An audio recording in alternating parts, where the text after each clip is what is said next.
And if in fact you weren't washing your hair, as I suspect you weren't because your curls are still intact, wouldn't you have heard the gunshot? And if in fact you had heard the gunshot, Brooke Wyndham wouldn't have had time to hide the gun before you got downstairs, which would mean that you would have had to have found Mrs. Wyndham with a gun in her hand to make your story plausible. Isn't that right? So could this type of cross-examination that Elle Woods just did really happen? Some of it can. Some of it has some truth to it.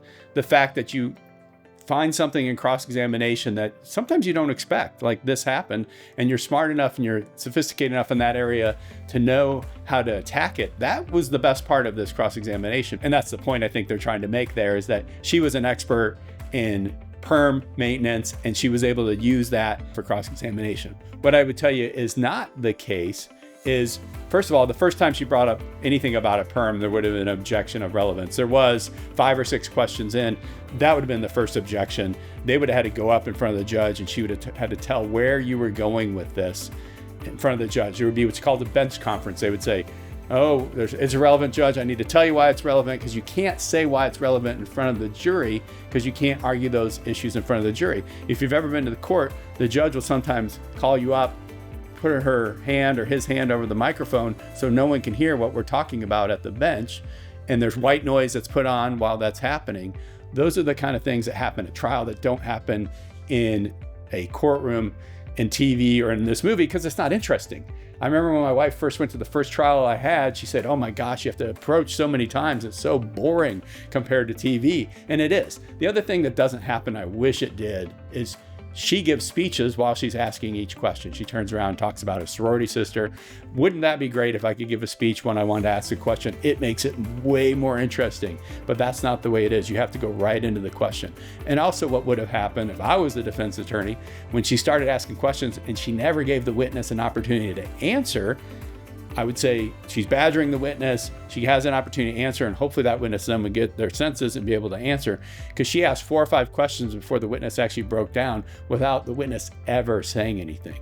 So what's interesting is this is going to happen more often, that you're going to get a gotcha moment with a inexperienced witness like this.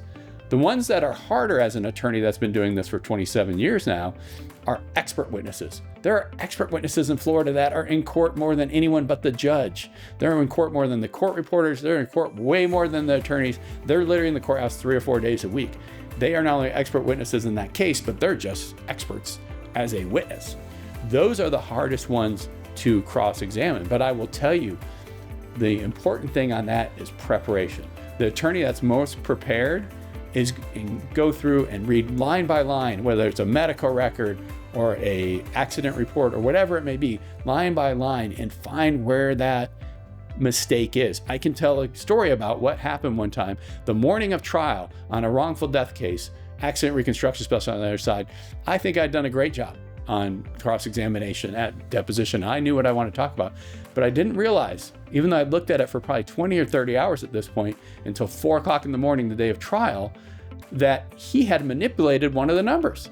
And that manipulation of that number was the coefficient of friction, which made all the other numbers skewed.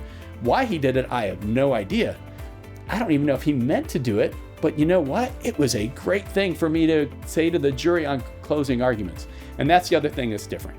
Her argument, and basically, there the case goes away. Wouldn't that be great? It happens in this case, happens in Miracle on 34th Street. They say, oh, the case is over because you proved your point. You prove your point, then you get an opportunity to argue on what's called closing argument, why that point is important and why it changed the entire case and why you can't believe anything that witness said because of that issue.